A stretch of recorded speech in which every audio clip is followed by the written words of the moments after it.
Welcome back to the Colin and Miles show. I'm Colin. And I'm Miles. And this is Everything Not Politics, i.e. pop culture. Mainly TV shows. Welcome to the show.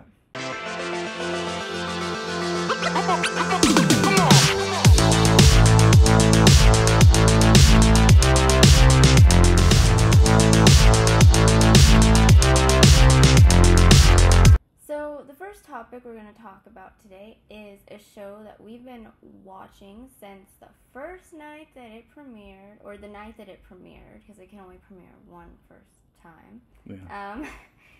This Is Us, which is an NBC show. It's been out since 2016. Yes. And it tracks the Pearson family. Earlier I called it the Peterson family, so clearly I don't pay attention enough. But triplets and really the multi-generational family line. And it has Milo, I'm going to butcher this last name, Ventimiglia, I believe, who will always be from Heroes. Well, he'll always be Peter from Petrelli. Gilmore Girls first. Wow. Jess. Yeah. Okay. For her purposes, it's Jess. For my purposes, it's Peter Petrelli from Heroes, which is another great NBC show.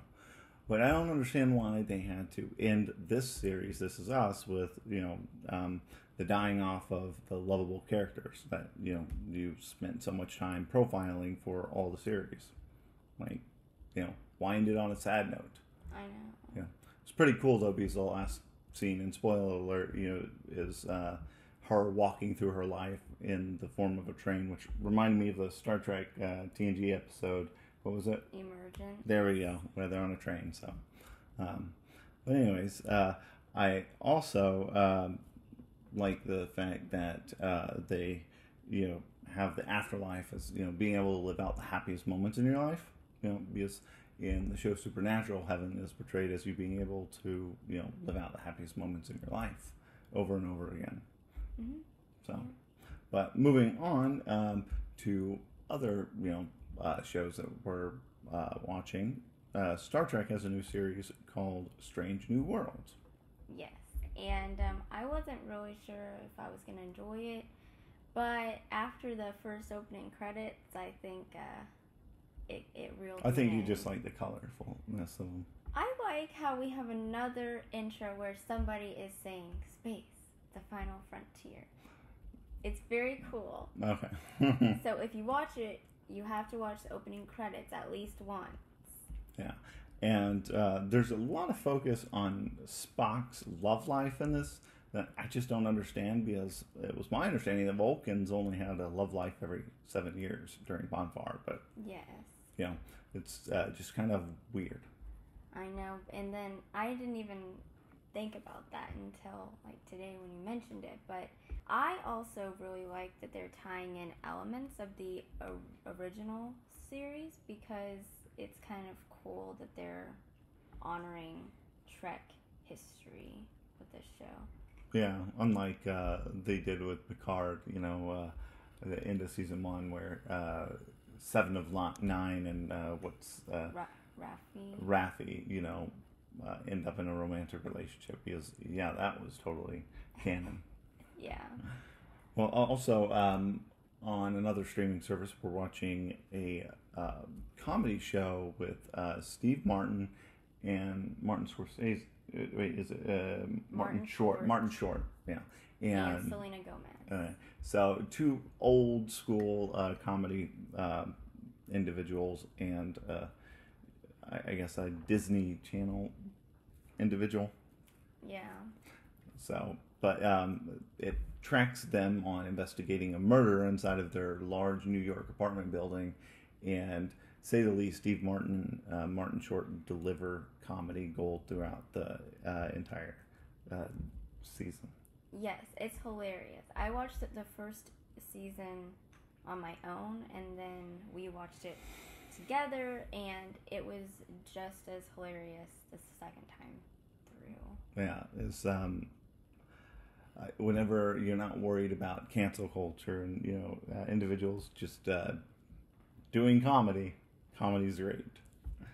And season 2 comes out later this month, I think. Yes, the end of June.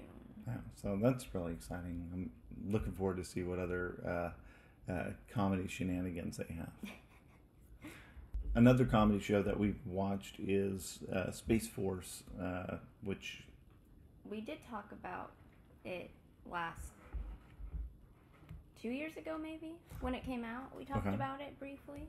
So Space Force stars Steve Carell from The Office. It's also written by Greg Daniels, the creator of The Office, and to say the least, is I find it funny because it has this individual who also I cannot remember the actor's name for the life of me.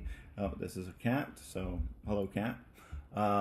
The actor's name, which escapes me, plays the character George Ralphio from Parks and Recreation.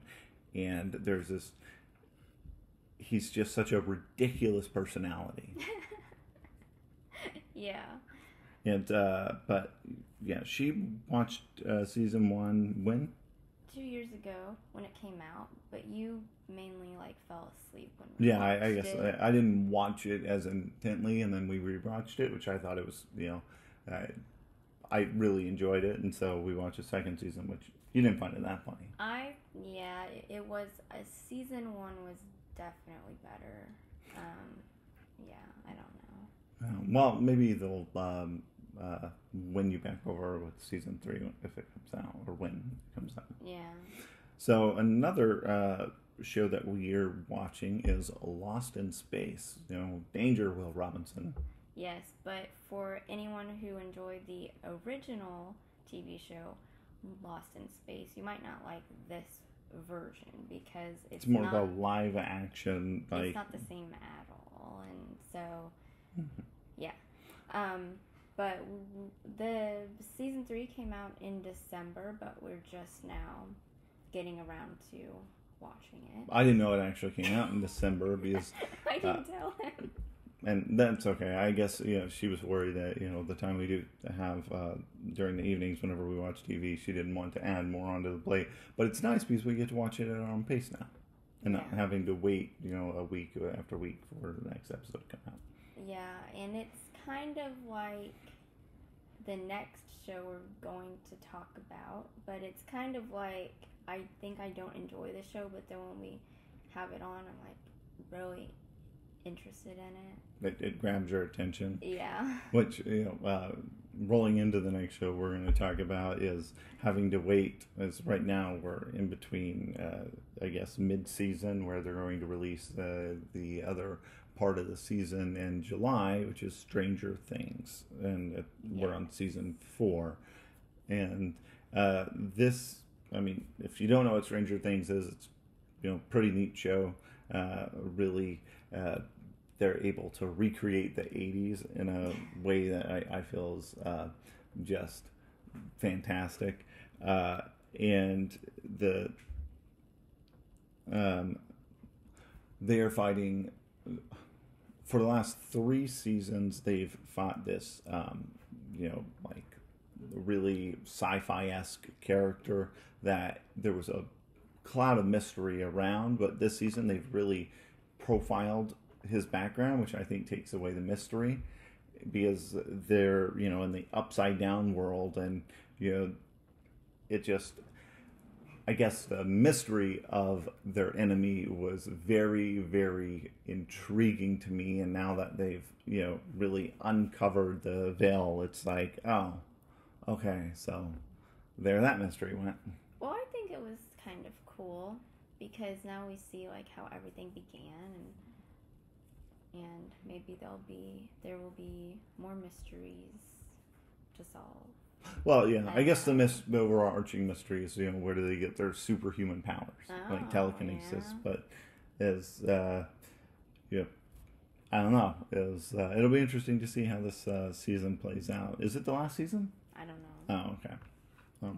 It could be. But on to more exciting news about the ending of things, not seasons. We recently graduated square dancing. Yes.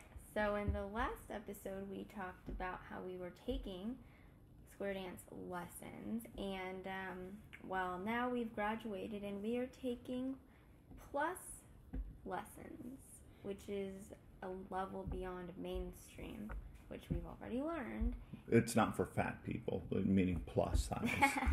No, but we've been taking like I'd say a crash course kind of in plus, because instead of being spread out in like 14 weeks, it's been in 5 weeks, and I feel like we're gonna have to take them again in the fall. Well, it's not like we're being forced to, or that we have to. It's like we want to. We want to take them in the fall because it'll be more spread out, and from what our caller has said, I feel like we'll... Just for those who don't know, the caller's the person, like the auctioneer, yelling out calls and seeing calls to you, telling you what moves to do. Yes. From what he's said, it seems like we'll learn more things in a longer period of time. Like I'll learn how to dance the guy's part possibly, and you'll learn how to dance the girl's part, and that might be cool to do after we're more comfortable with everything in our own.